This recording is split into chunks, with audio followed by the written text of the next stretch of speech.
شہید آدم حسینی کی روح کو برکت بخش السلام علیکم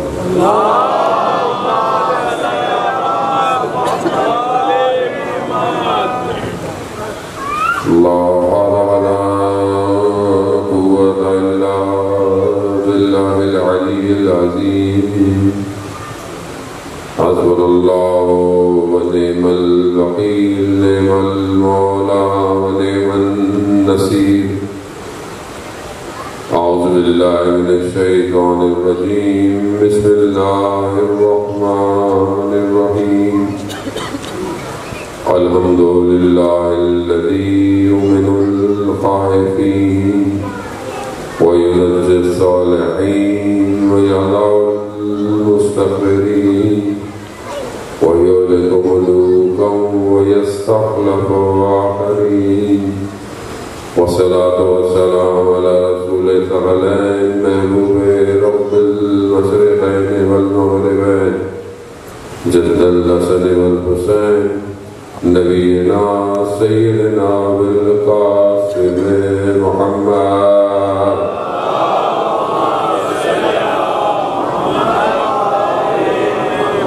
وعلى آله الطيبين الطاهرين المعصومين لا سيما بقية الله في الأرضين روحي وأرواحنا لتراب مقدمة الفداء ولعنة الله على أعدائهم أجمعين بسم الله الرحمن الرحيم رب اشرح لي صدري ويسر لي أمري واحلل عقدة من لساني يفقهوا قولي أما بعد فقد قال الله سبحانه وتعالى في كتاب الحكيم والقرآن المجيد وما خلقت الجن والإنس إلا ليعبدون صلوات الله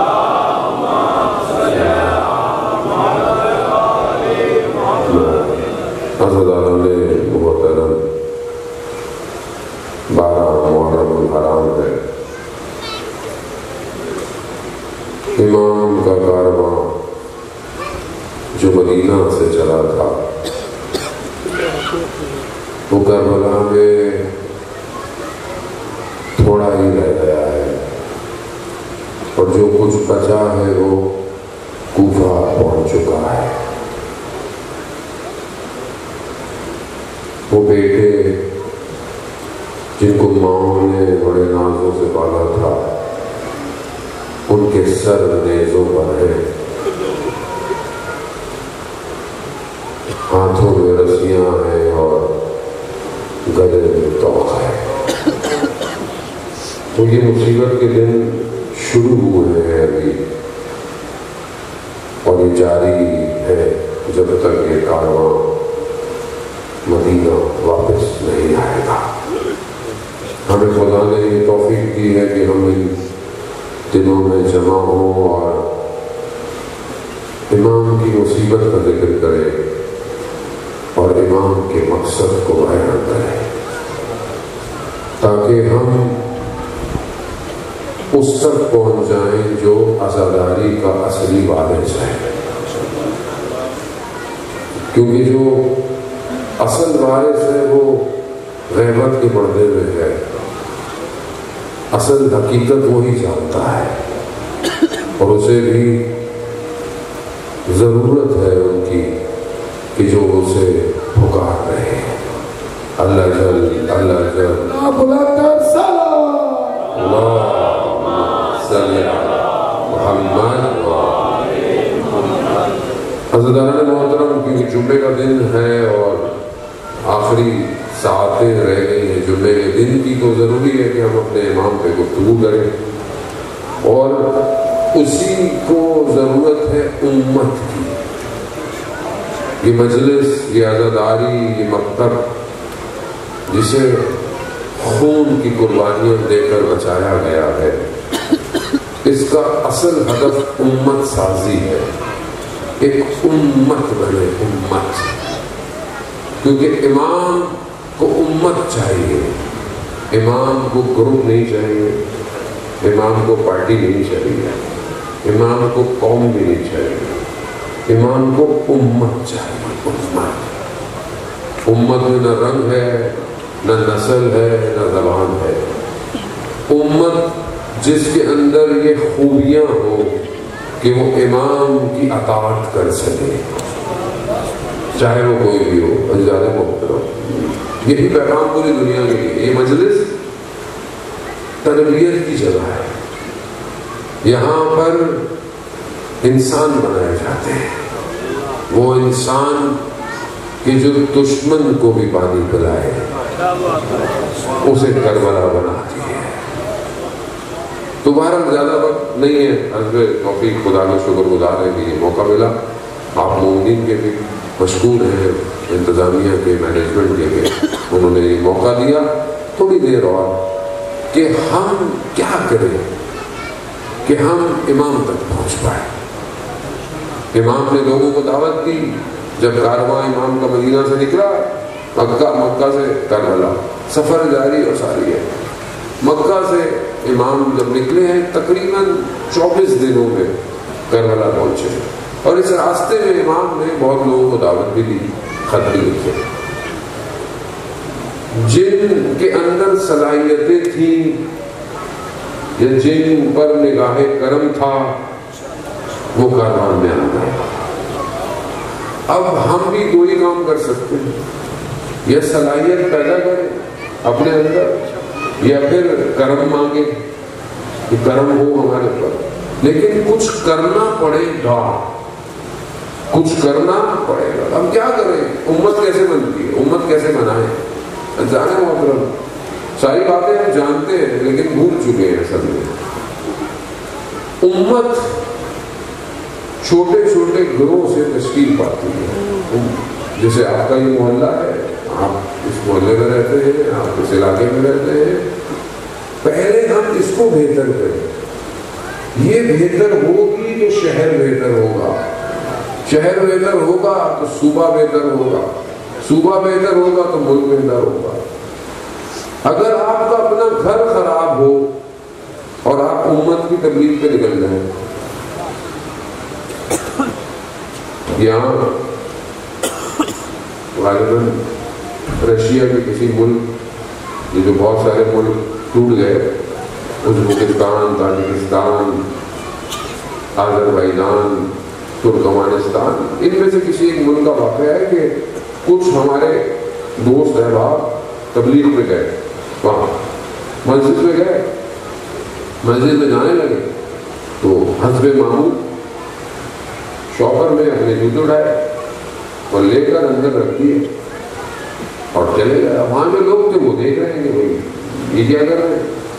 تو وہاں ایک بزرگ نے پوچھا ان سے بعد میں کہ پسند یہ آپ نے کیا کیا؟ کہا کہ جوتے اندر رکھے ہیں تاکہ کوئی لے نہ جائے. کہا کیوں آپ نے ایسا کیوں کیا؟ کہا ہمارے ملک میں ہم مسجد میں باہر جوتے رکھے تو جوتے چوری ہو جاتے ہیں. تو انہوں نے کہا کہ دیکھیں پھر ایسا ہے کہ آپ اپنے ملک میں ہی تبلیغ کریں، کیونکہ آپ کے ملک کو تبلیغ کی زیادہ ضرورت ہے. ہمارے ملک میں جوتے یا کوئی بھی چیز چوری، تو ہم ابھی تک اپنی مسجدیں ٹھیک نہیں کر پائے. ایسے ہی ہے نا. ابھی مولوی بیچارے کو بھی ڈر لگتا ہے جوتے اتارے گا، پتہ نہیں واپسی میں ملیں گے کہ نہیں ملیں گے. کیوں ایسا ہے؟ اسلام تو یہ سکھاتا ہے تمہیں راستے میں کوئی چیز پڑی بھی مل جائے اس کو ہاتھ مت لگاؤ، پڑے رہنے دو. جس کی کھو گئی یہ شاید ڈھونڈا ہو واپس آ جائے. یہاں تو بندہ خود کھڑے کھڑے غائب ہو جاتا ہے، چیز کہاں سے آپ لے کے دیں گے. تو آپ دیکھیں نا کہ ہم تو پہلی سٹیج پہ ہی پورے نہیں ہوئے ابھی تک، اور پھر ہم بولے اللہ چل اللہ چل اللہ چل. بھائی کم از کم اپنا محلہ تو ایسا بنا لو کہ کسی کی کوئی چیز گر جائے تو اس کو مل جائے. تو کیا ہم نے اپنی گلی کو ایسا بنایا؟ کیا ہمارا محلہ ایسا ہے کہ ہم کوئی چیز چھوڑ جائیں؟ ابھی وہ پچھلے دنوں ویڈیو وائرل ہوئی سوشل میڈیا پہ، بلتستان کے اسکردو کے کسی غریب سے شخص اس کو رستے میں کسی کے بیگ سے پتہ نہیں کتنے لاکھ روپے ملے، اور اس نے وہ ڈھونڈے ہوئے جو بھی تھا کہ کچھ بہت سے تو اسے پوچھا بھائی آپ کو ضرورت نہیں تھی؟ کہا نہیں، اتفاق سے میں بے روزگار بھی تھا، مجھے ضرورت بھی تھی۔ تو کہا آپ نے رکھی کیوں نہیں؟ کہا میرا دین مجھے اجازت نہیں دیتا۔ دین، یہ دین کہاں ہے؟ میرا دین مجھے اجازت نہیں دیتا، میرا دین مجھے اجازت نہیں دیتا کسی کے گھر کا دروازہ کھلا ہوا تو اس میں جھانک دوں۔ میرا دین اجازت نہیں دیتا میں چھت پہ جاؤں اور اوپر سے مجھے کسی کا گھر نظر آئے، دین اجازت نہیں دیتا۔ یعنی کیا؟ یعنی امت ایسی ہو، یہ ہوگی تب امام آئے گا۔ امام کو بلانا آسان نہیں ہے۔ ہم دوسروں پہ انگلیاں اٹھاتے ہیں، اس نے یہ کر دیا، اس نے وہ کر دیا، وہ چور ہے، فلانا ہے، دماغہ ہے۔ ہمیں بھی موقع ملتا ہے، ہم بھی یہ کرتے ہیں، ہمیں بھی موقع مل رہا ہے، ہم بھی یہ کریں گے۔ تو اذان محترم کیا کرے؟ بہت ساری چیزیں ہیں، سب تو بیان نہیں کر سکتا انسان جو جنم، تو وقت بھی نہیں ہے۔ جو جوان ہمارے مخاطب زیادہ ہے، اذان محترم جوانی جو ہے نا یہ بہت امپورٹنٹ ہے۔ جیسے جب آپ کا گھر بن رہا ہو، بلڈنگ بن رہی ہو، کوئی بھی چیز بن رہی ہو، جس کی بنیاد اچھی ڈل جائے اس کے اوپر جتنی منزلیں کھڑی کرو گرتی نہیں ہے، لیکن اگر بنیادیں ہل جائیں تو پھر جتنا بھی کچھ بنا لے کوئی فائدہ نہیں ہوتا، کبھی بھی گر سکتی ہے۔ تو جوانی جو ہے نا یہ بہت امپورٹنٹ ہے۔ جو جوانی میں خدا تک پہنچ گیا پھر اسے بڑھاپے میں تسبیح ہاتھ میں پکڑنے کی ضرورت نہیں ہوتی ہے، پھر اس کا وجود خود ذکر کر رہا ہوتا ہے۔ تو پہلی چیز جو جوانوں کے اندر بہت زیادہ ضروری ہے وہ ارتباط ہے، رابطہ۔ کس سے دوستی کرے، کیا دوستی کرے؟ تو یہاں چند حدیث میں آپ کی خدمت میں بیان کرنی ہے، خاص طور پر جوانوں کے لیے، تاکہ ہمیں اندازہ ہو کہ ہم کس کے ساتھ اٹھے اور بیٹھے۔ ذرا محترم صلوات بھیجے محمد والے۔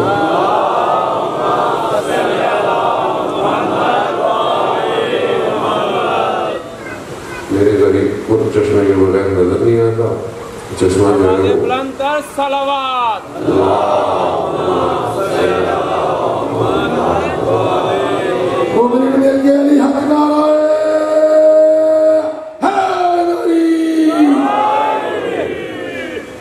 محترم چند حدیثیں میں بہرحال آپ کی خدمت میں لایا ہے کہ میں آپ کی خدمت میں پیش کروں، اور وہ ایک حدیث جو پہلی ہے وہ جناب لقمان نے اپنے بیٹے سے کہی ہے۔ جناب لقمان کون ہے؟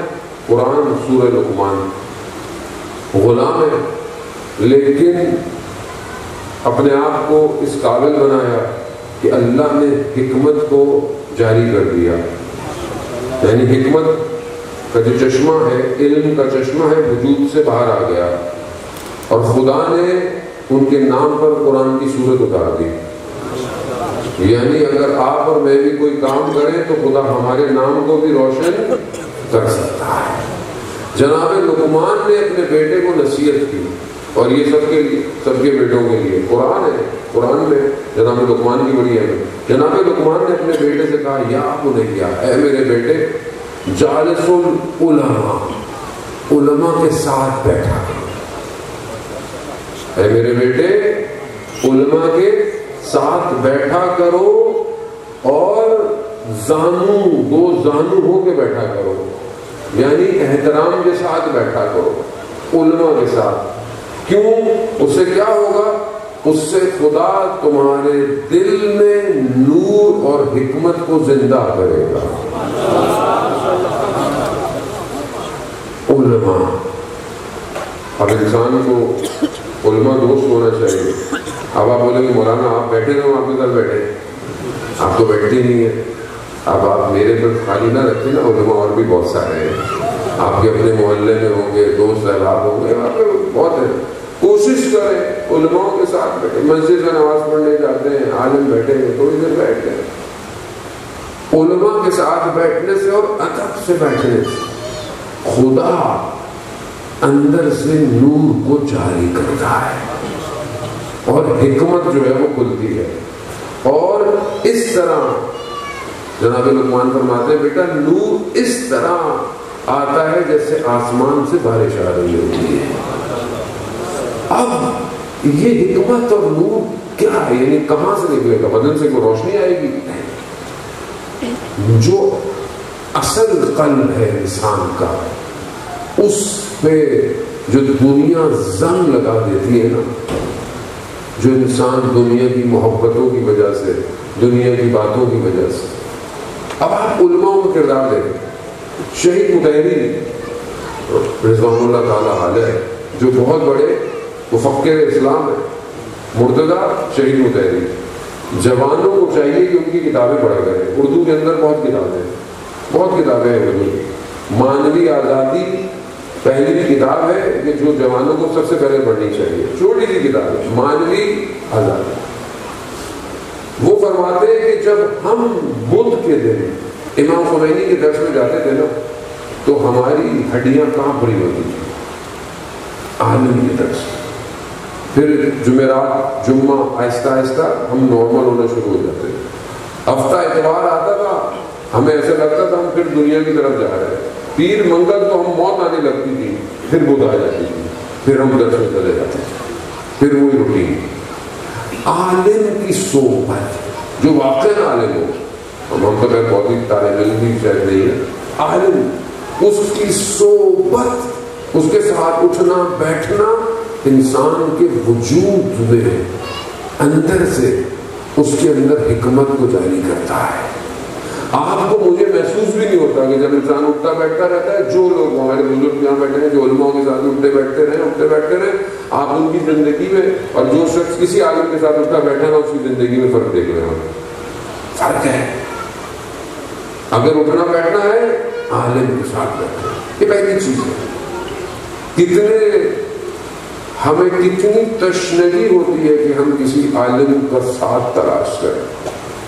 علم دوست بھی عالم کے ساتھ بیٹھے گا جس کو علم سے محبت نہیں وہ عالم کے ساتھ کہاں بیٹھے گا. علم ہم تو شارٹ کٹ کے چکر میں ٹک ٹاک بنا لو، یوٹیوب بنا لو، سب بنا لو، کچھ نہ کچھ ہو جائے گا. تو یہ تھوڑی دیر کا ہے. اصل علم تلاش کریں جانے محترم. اگر ہم چاہتے ہیں امام زمانہ کی امت بنے تو امام زمانہ کی امت بغیر علم کے نہیں بن سکتی. امام کو لیٹسٹ ٹیکنالوجی چاہیے، امام کو تمام علوم کا اسپیشلسٹ چاہیے. ہم میں سے کتنے لوگ ہیں جو علم کی تلاش میں کہ میں اس قابل میں علم اس لیے حاصل کروں کہ میں اپنے مولا تک پہنچ سکوں. مگر آپ بعض اوقات ہمارے نہیں مولانا صاحب ہم تو مولا کے نوکر، بھائی کیا کریں گے؟ ہم تو مولا کی جوتیاں اٹھائیں گے. بڑی اچھی بات ہے، جوتیاں اٹھائیں گے آپ. اس کے بعد کیا کریں گے؟ سب لوگ امام کی جوتیاں اٹھائیں گے. امام کے لیے راستہ کون بنائے گا؟ امام کے لیے سواریاں کون بنائے گا؟ امام کے لیے اور کون سی امام کہاں آ رہے ہیں جو آپ امام کی جوتیاں اٹھا رہے ہیں؟ امام تو ہائی ٹیک کے دور میں آ رہے ہیں. امام تو مکہ آئیں گے. کس طرح امام کو سیکیورٹی دیں گے؟ آج کل زمانہ کون سا ہے؟ یہ تھوڑی آپ نے دروازے لگائے ہوئے کہ امام کو دروازوں سے بچا لیں گے. سائبر سیکیورٹی کا دور ہے، ڈرون میزائل ہے، سیٹلائٹ ہے. لوگ امام کو تلاش کر رہے ہیں سیٹلائٹ سے. تو آپ امام کو کیسے بچائیں گے؟ سوچا کبھی کہ میں کیا کروں کہ میں امام کی خدمت کر سکوں؟ علم جب معاشرے سے علم کم ہو جائے تو دوسری کیا چیز آتی ہے؟ جہالت. اور جب جہالت آ جائے تو پھر وہ بغیر سر پاؤں کے معاشرے کو برباد کر دیتی ہے. پھر اسے پتہ نہیں ہوتا آج جو معاشرے کا حال ہے یہاں پہ نہیں کوئی اور سوسائٹی میں جس طرح مصیبتیں ہو گئی ہیں کس کی وجہ سے؟ علم نہیں ہے، لوگ جہالت ہے. اور جب جہالت ہو تو پھر میرے جیسا جاہل آدمی بھی آپ کو آگے کچھ کہہ کے چلا جائے اور آپ چپ کر کے سنتے رہتے ہیں. اگر آپ کے پاس علم ہو تو آپ کسی کو بھی غلط بات ممبر سے کبھی کرنے بھی نہ دیں. کیونکہ علم نہیں ہے. ہمیں کیا پتا مولانا صاحب جو بھی کہہ رہے صحیح کہہ رہے, یا ذاکر صاحب. امت ہی تو سو رہی تھی جو امام حسین کربلا آئے. اگر امت جاگ رہی ہوتی تو امام کو کربلا آنے کی کیا ضرورت تھی؟ امت سو رہی تھی, خون دینا پڑا امت کی بیداری کے لیے. تو پہلی چیز ہم کس کے ساتھ اٹھتے بیٹھتے ہیں؟ پہلی چیز عالم ہے, اس کے بعد پھر دوسری چیز آتی ہے. پھر اس کے بعد ایک اور حدیث ہے جو رسول خدا حضرت محمد مصطفیٰ صلی اللہ علیہ وسلم,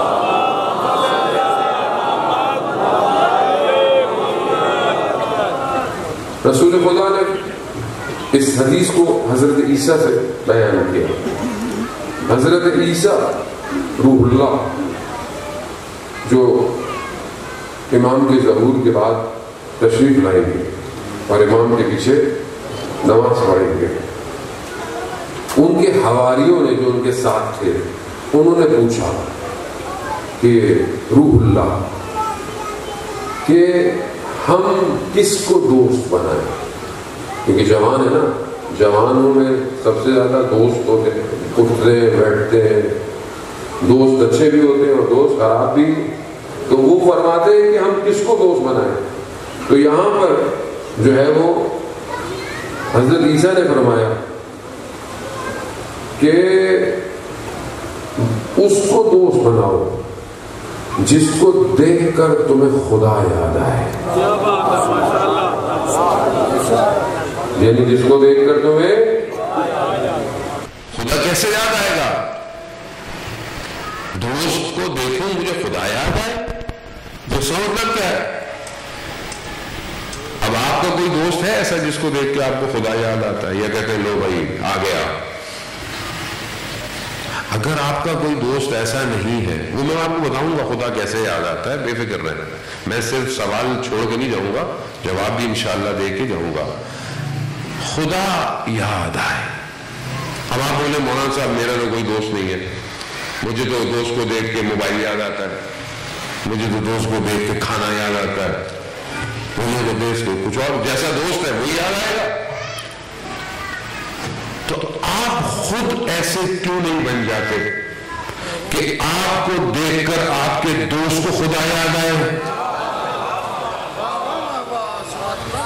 آپ ایسے بن جائیں نا, تو میں کیسا بنوں کہ خدا یاد آئے؟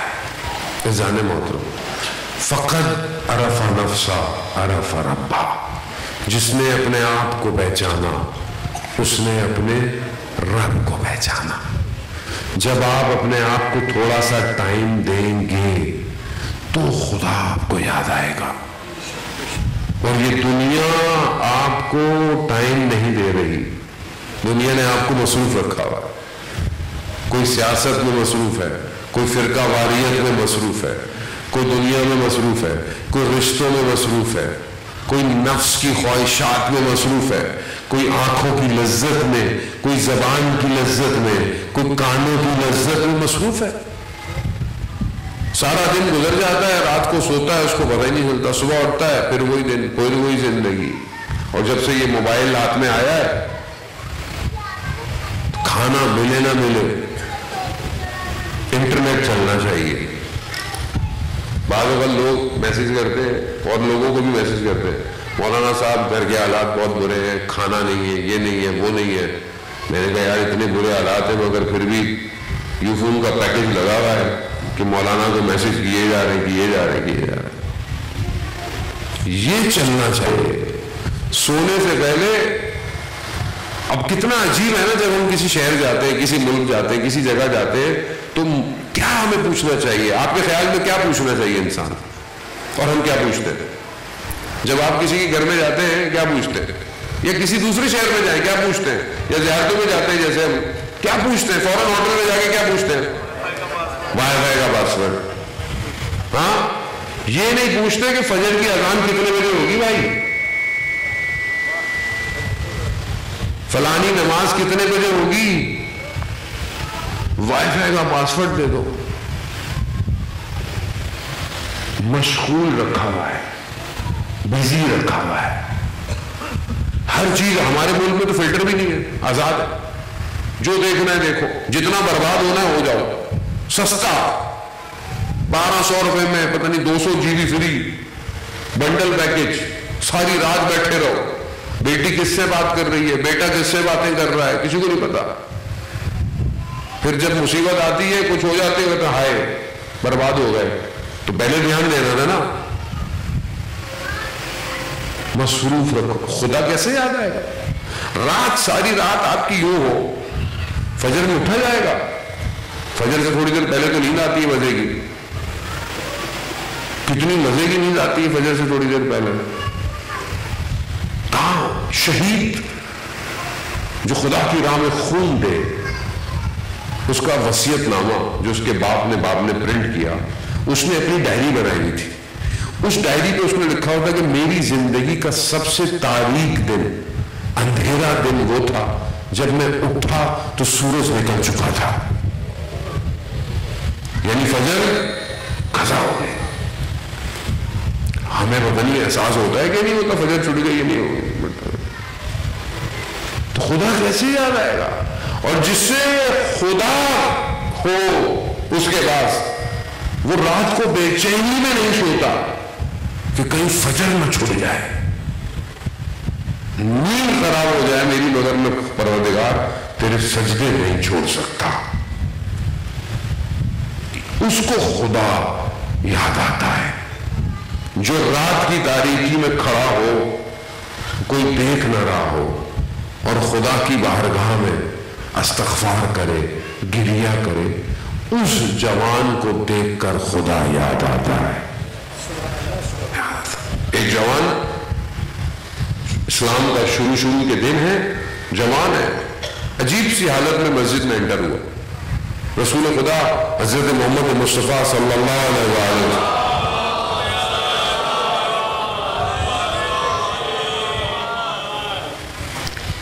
دیکھا تو رسول خدا نے کہا کہ تمہاری حالت مختلف سی لگ رہی ہے، کیا ہو؟ کہا میں یقین کی منزل پہ پہنچ چکا. کہا کیا پہنچ چکے ہو؟ کہا میں دیکھ رہا ہوں جنت میں کون جا رہا ہے اور دوزخ میں کون جا رہا ہے. جوان کہا یا رسول اللہ اگر کہیں تو میں بتا دوں جو بیٹھے ہوئے ان میں سے کون کہاں جائے گا. اس منزل پہ پہنچا، جوانی میں پہنچے. مرنے کے بعد تو ویسی جانا ہے سب نے. مرنے کے بعد آپ کو آپ کی اعمال نامہ نظر آئے، کوئی کمال نہیں ہے، وہ تو مجبوری ہے، آپشن ہی کوئی نہیں ہے. مرنے سے پہلے پتہ چلے نا کہ میں نے کہاں جانا ہے. اور وہ تبھی ممکن ہوگا جب آپ اپنی زندگی میں ٹائم نکالیں تھوڑا سا. آج جمعے کا دن تھا، امام کے ظہور کا دن. جمعے کا دن کس کا دن ہے؟ امام زمانہ کا دن ہے. جمعے کے دن، امام کا دن، 24 گھنٹے گزرنے والے ہیں، ختم ہونے والے ہیں. 40 منٹ 50 منٹ رہ گئے. پورے 24 گھنٹے 23 گھنٹے، 1 گھنٹہ بچ گیا. 23 گھنٹے میں میرے پاس اتنا ٹائم تھا، میں نے جمعے کے دن امام زمانہ کی زیارت پڑھی. آج 24 گھنٹے میں 5 منٹ نہیں ہے میرے پاس. 5 منٹ مولانا صاحب میں مصروف ہوں، بزی ہوں. کیا کر رہے ہیں بھائی آپ؟ کیا بزی ہیں؟ آپ کی کشتیاں چل رہی ہیں پانی کے اندر، ٹائم نہیں ہے. قرآن کی تلاوت مولانا صاحب ٹائم ہی نہیں ہے. واٹس ایپ، انسٹاگرام، ٹک ٹاک، اسنیپ چیٹ سب پڑھنے کا ٹائم ہے. قرآن پڑھنے کا ٹائم، قرآن پڑھنے کا ٹائم نہیں ہے مولانا صاحب. قرآن سن لو، اندر کچھ ہوتا ہے. کیا ہوتا ہے؟ قرآن ہے، اللہ کا کلام ہے. اللہ کی بات سننے میں مشکل ہوتی ہے نا. مثلا آپ نے کوئی چیز کھولی، ایڈ آتا ہے نا، یوٹیوب پہ ایڈ آتا ہے، تو آپ کہتے ہیں یار اس کو ہٹاؤ جلدی جلدی، مجلس سننی ہے، نوا سننا ہے، یا کوئی بھی چیز ہے جلدی جلدی آئے. اسی طرح میں آپ کی بات نہیں کر رہا، میں کسی اور لوگوں کی باتیں کر رہا ہوں، جو لوگ لائف سن رہے ہیں ان کی باتیں کر رہا ہوں. ٹی وی کھولا، قرآن کی تلاوت آ رہی، فوراً چینل چینج کر دیا. کیوں؟ بے حکمتی نہ ہو جائے نا مولانا صاحب. مجھے قرآن سننا بھی، اور مجھے وہ ہم سن نہیں رہے. قرآن سننا وجود میں لذت پیدا نہیں کر رہا. بس ابھی یہاں میرے جگہ میں تو ویسے ہی کسی کام کرے، کوئی اچھا قاری بیٹھ جائے قرآن کی تلاوت شروع کرے، کتنی دیر بیٹھیں گے ہم لوگ؟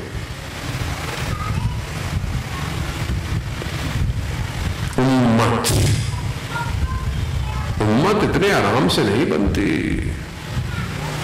جس امت میں قرآن رائج نہ ہو وہ امام زمانہ کی امت نہیں بن سکتی. کیوں؟ آئے قرآن مال علی و علی مال، قرآن علی کے ساتھ ہے اور علی اب کیا امام زمانہ قرآن کے ساتھ، قرآن امام زمانہ کے ساتھ. اب اگر ابھی امام زمانہ نہیں ہے تو کیا ہے ہمارے پاس؟ قرآن ہے نا. تو کتنا قرآن ہمارے ہاتھ میں ہے؟ مولانا وظیفہ دے دے، امام زمانہ سے ملاقات ہو جائے. اچھا آج اللہ پیسے سے کسی نے پوچھا کہ ہمیں کوئی وظیفہ دے دے، ہم امام زمانہ کی زیارت کریں. انہوں نے کہا کہ قرآن ہے آپ کے پاس؟ قیادت میں قرآن کو کھولے، قرآن کو دیکھنا ثواب، قرآن کو پڑھنا ثواب، قرآن کو سننا ثواب. تو قرآن یعنی امام تو یہ آپ کے پاس ہے، اس پہ کتنا ٹائم لگا رہے ہو؟ عزیزان محترم میں سے زیادہ نہیں بولوں گا. امت اور وہ جوان جو قرآن کی تلاوت کرتا ہو، قرآن اس کے وجود اور گوشت میں پیوست ہو جاتا ہے، پیوست ہو جاتا ہے. ایسا جوان چاہیے. اور جس کو خدا سے گفتگو کی لذت مل جائے. حدیث قدسی ہے، جب آخری نبی معراج میں گئے بہت ساری حدیثیں بیان ہوئی تو پروردگار نے ایک حدیث ہے اس کا ایک حصہ کہا، اے احمد میں جس سے راضی ہو جاتا ہوں نا اسے 3 خصوصیات دیتا ہوں. اس میں سے ایک خصوصیت بتا، میں جس کے عمل سے راضی ہو جاؤں اسے 3 خصوصیات. ایک چیز کیا دیتا ہوں؟ کہا میں اسے اپنی محبت کا مزہ چکھاتا ہوں، اور جب وہ میری محبت کا مزہ چکھ لیتا ہے نا تو دنیا کی ساری محبتوں کو چھوڑ دیتا ہے، چھوڑ دیتا ہے.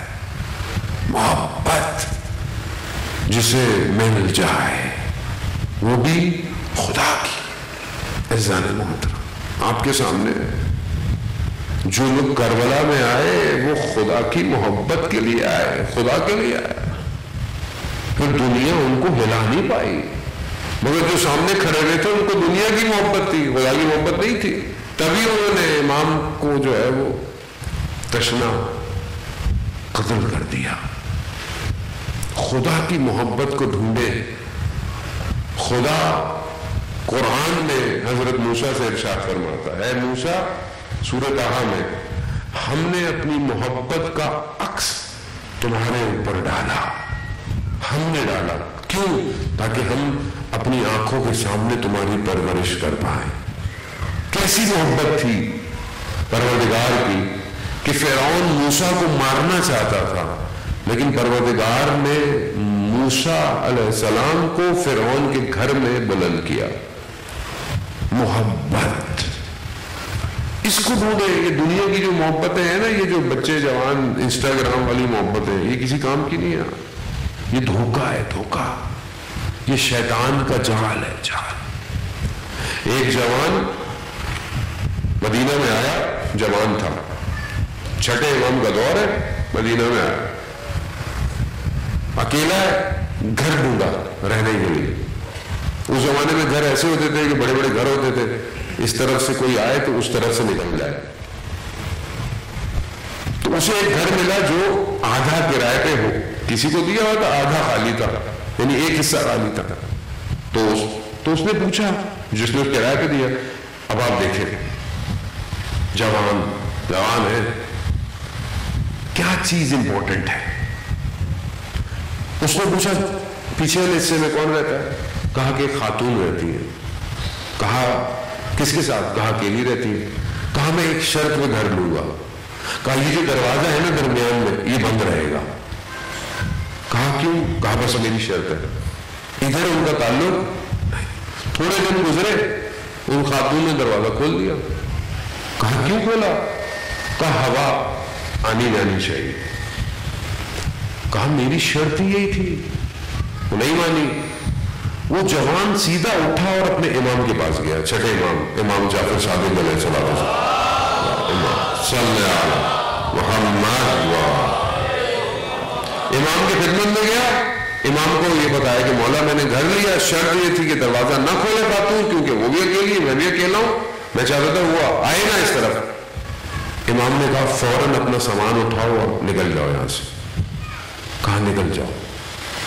پھر امام نے وہ حدیث فرمائی کہ جب دو جوان لڑکا لڑکی یا مرد اور عورت, جوان نہ بھی ہو, ایسی مرد اور عورت جو نامحرم ہو, اگر ایک کمرے میں ہوں تو تیسرا شیطان ہوتا ہے.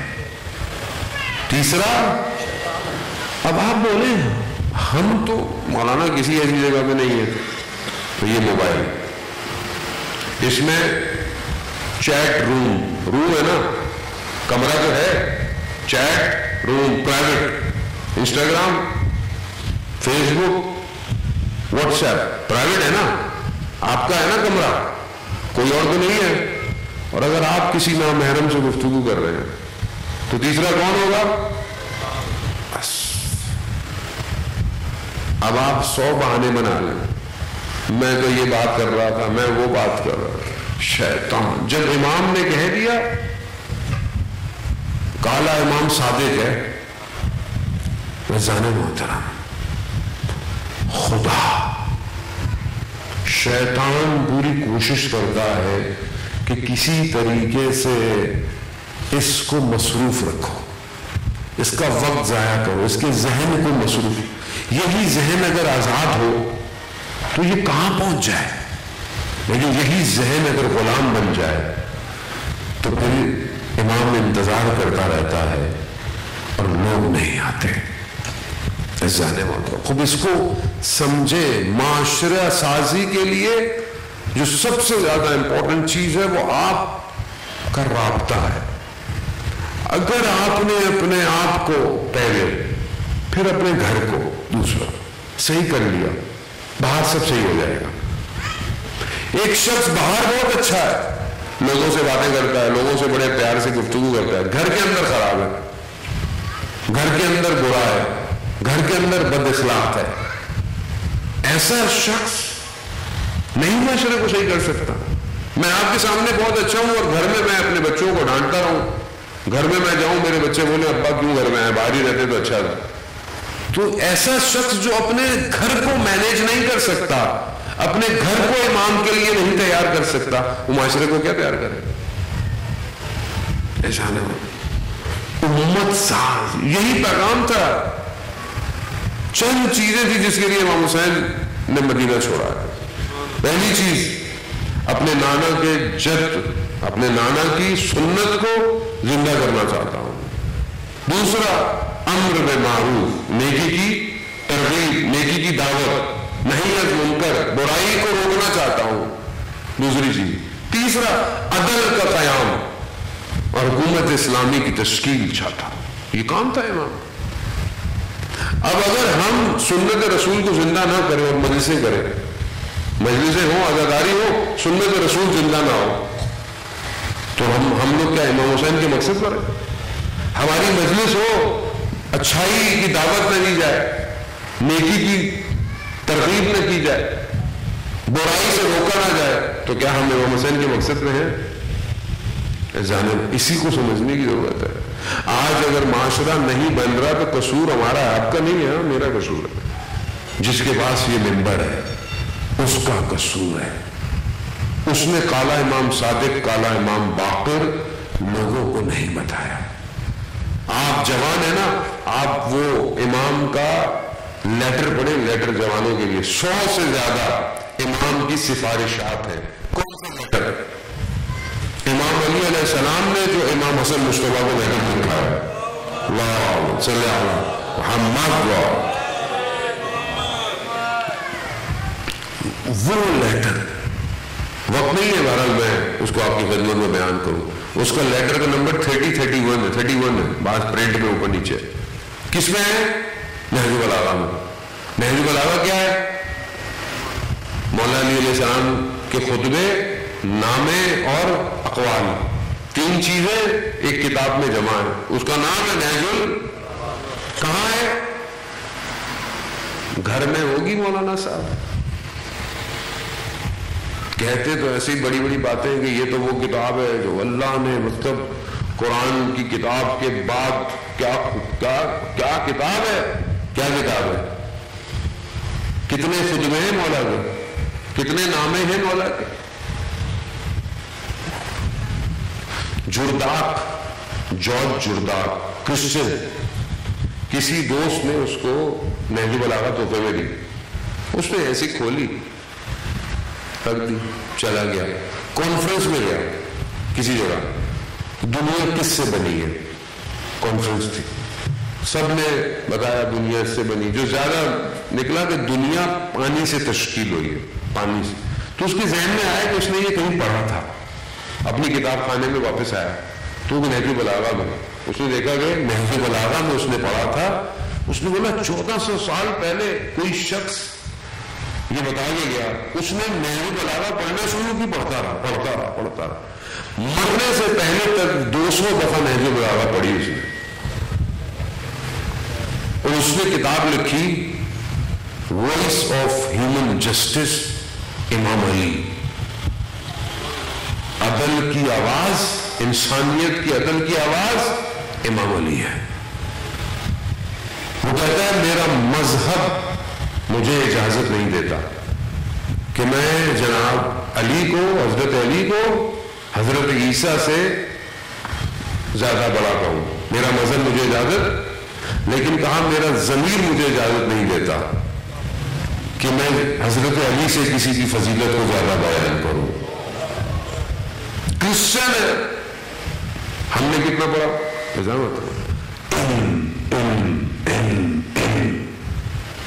جب معاشرہ علم نہیں رکھے گا تو پھر میں بھی تیاری کر کے نہیں آؤں گا. جب آپ پڑھے لکھے ہوں گے، آپ کے یہاں کتاب کا سٹال لگا ہوا ہوگا، آپ کے یہاں لوگ مہینے میں کم از کم ایک کتاب خریدیں گے، تب آپ پڑھیں گے. ابھی چوتھے امام کے ایام شروع ہو گئے، مصیبت کے دن، ان کی شہادت بھی آگے آنے والی ہے. ہم نے چوتھے امام سے کیا لیا اور خود چوتھے امام نے ہمیں کیا دیا؟ صحیفے سجادیہ. کس نے دیا؟ چوتھے امام. کیا ہم نے پڑھا کبھی؟ صحیفے سجادیہ میں کیا ہے؟ کتنی دعائیں ہیں؟ اذان موت. مظلومیت یہی ہے کہ ہمارا راستہ ان کے راستے سے الگ ہو گیا ہے. تبھی وہ نہیں آ رہا.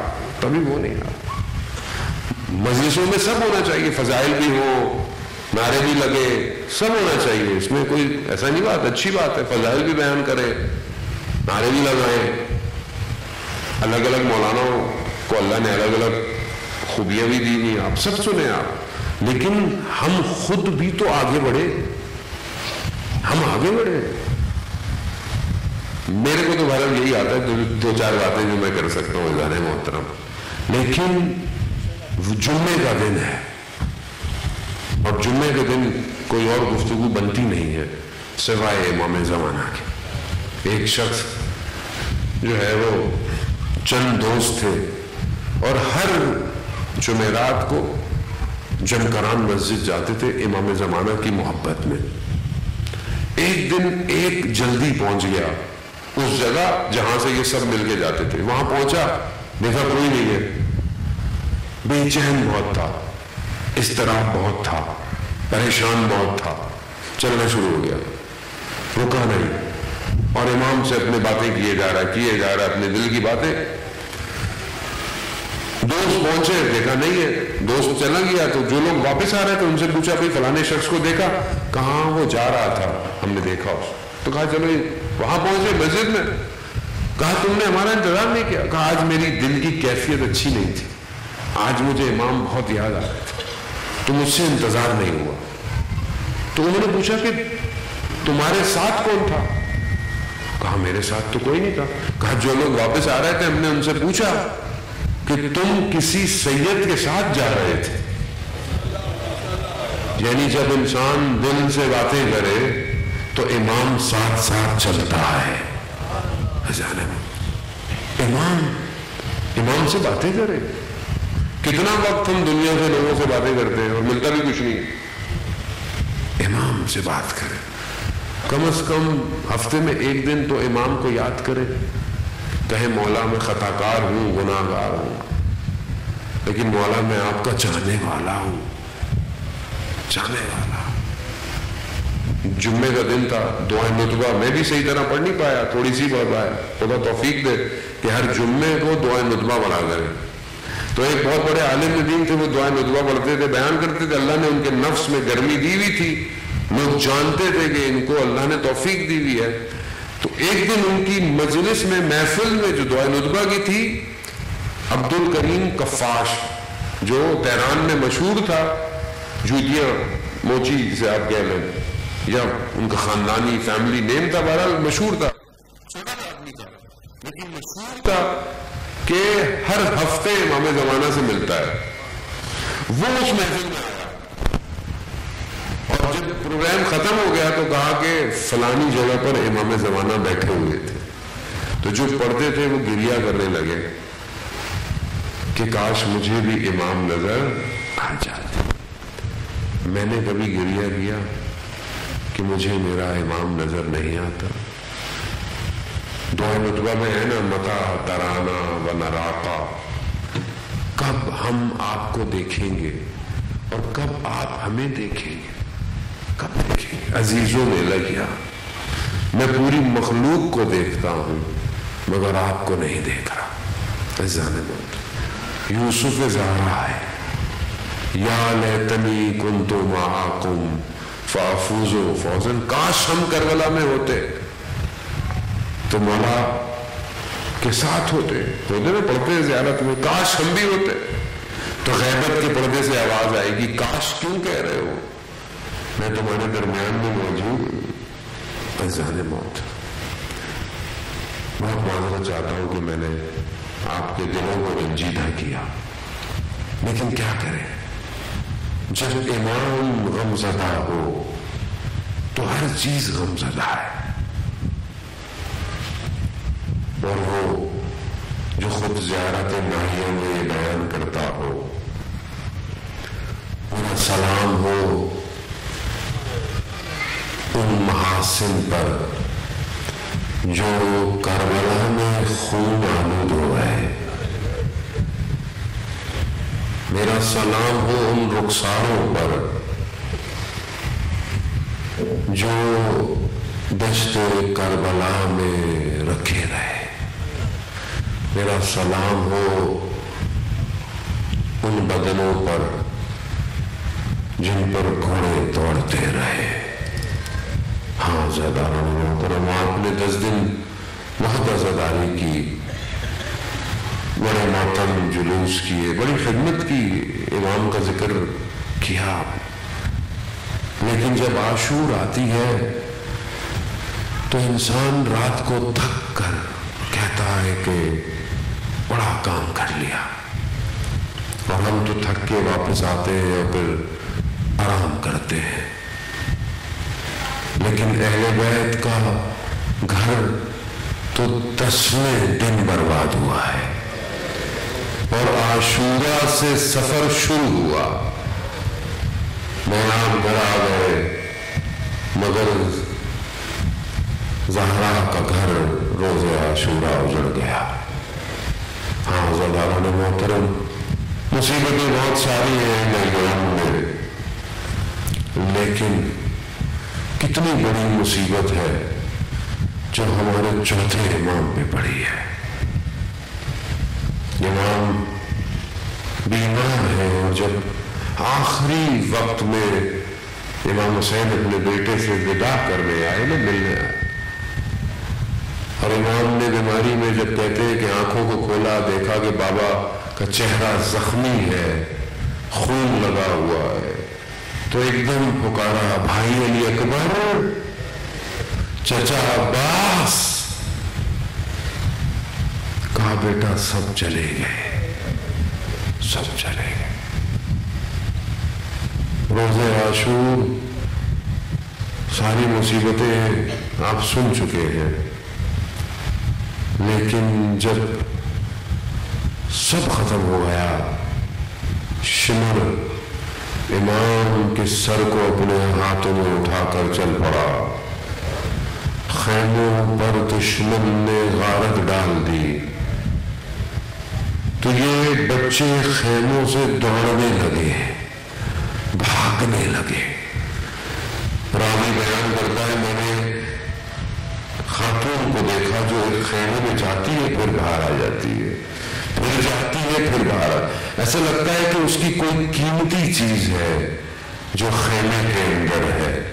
کہا میں نے بعد میں دیکھا کہ کسی کو کندھوں کو لے کر آ رہے ہیں. بیمار امام، عزاداران محترم، کس طریقے سے امام کو سوار کیا گیا، کس طریقے سے مقتل کے پاس سے گزارا گیا. استاد فاطمی میاں خدا ان کے درجات بلند فرمائے پڑھا کرتے تھے کہ کچھ جگہ ایسی تھی اگر بی بی زینب نہ ہوتی تو امام کے بدن سے روح نکل چکی ہوتی. ان میں سے ایک مقام وہ ہے کہ جب اس لٹے ہوئے کارواں کو 11 محرم کو مقتل کے پاس سے گزارا نا، تو جب چوتھے امام نے اپنے بابا کے بدن کو دیکھا نا کربلا، کیسا بدن ہے، کیسا بدن ہے، سر بریدہ ہے، صرف کرتے پہ نہ جانے کتنے نیزوں کے نشان ہیں، گھوڑوں نے بدن کو پامال کر لیا ہے، خون میں غلطی کا بدن ہے، خاک بدن پہ اٹی ہوئی ہے. بابا کے بدن کو دیکھ کر امام کی روح پرواز کرتی. بی بی زینب نے اپنے آپ کو سواری سے نیچے گرا دیا اور اتنا گریہ کیا کہ دشمن بھی رونے لگے. بس یہ مصیبتیں، مشکلات جھیلتا ہوا، ہاتھوں میں رسیاں، گلے میں توق ہے. گرمی ہے نا ہمارے یہاں بھی، ہمیں گرمی کتنی لگتی ہے، باہر بیٹھتے ہیں. لوہے کا توق گرمی کی شدت میں جل جاتا ہے. ایک مقام پر امام کہتے ہیں کہ جیسے ہی توق ذرا سا ہٹتا ہے بدن کی کھال بھی ہٹ جاتی ہے. اتنی مصیبتیں ایک امام برداشت کر رہا ہے، عزاداران امام. لیکن وہی کل 13 محرم ہے نا، کل وہ دن ہے جس دن بدن دفن ہوئے. 13 محرم کو چوتھا امام اجاز امامت سے کربلا آیا، بنی اسد قبیلے کے ساتھ ایک ایک بدن کو دفنا رہے ہیں. یہ اس کا بدن ہے، یہ اس کا، کیوں؟ سر موجود نہیں ہے. ایک بدن کی طرف میرا چوتھا امام گیا. امام نے کہا رک جاؤ. کہا میں خود دفناؤں گا. کس کا بدن ہے؟ بابا کا بدن ہے. بس عزاداران محترم جملہ سنیں گے، مقتل میں لکھا ہے کہ امام نے اپنے بابا کے بدن کو اٹھایا نہیں ہے، امام نے اپنے بابا کے بدن کو سمیٹا ہے. اتنے ٹکڑے تھے کہ ان کو اٹھایا نہیں جا سکتا تھا. امام نے اپنے بابا کے بدن کو سمیٹا، خاک کربلا میں دفنایا. کھڑے ہو گئے، کہا کہ اے زمین کربلا. اب امام کھڑے ہیں قبر کے اندر، اپنے بابا کے بدن کو دیکھ رہے ہیں. عزاداران محترم، جب کوئی مسلمان دفنایا جاتا ہے تو اس کے چہرے قبلے کی طرف کیا جاتا ہے، میرا امام کھڑا ہو کر دیکھ رہا ہے بابا کا چہرہ موجود نہیں ہے، کٹی ہوئی رگوں کو رخ قبلہ کیا، بس پھر مٹی کو ڈالنا شروع کیا. بیان کرتے ہیں کہ ٹوٹے ہوئے تیروں کو ہٹا کر، تلواروں کو ہٹا کر نیزوں کو کچھ ڈھونڈ رہا ہے. کہا مولا کیا ڈھونڈ رہے ہیں؟ کہا یہ کٹی ہوئی انگلی ہے. بس مٹی ڈالی اور اس پر لکھ دیا ھذا القبر حسین ابن علی، یہ حسین ابن علی کی قبر ہے جسے بھوکا مارا گیا، جسے پیاسا مارا گیا. الا لعنت اللہ علی القوم الظالمین وسیعلم الذین ظلموا ای منقلب ینقلبون. ماتم حسین.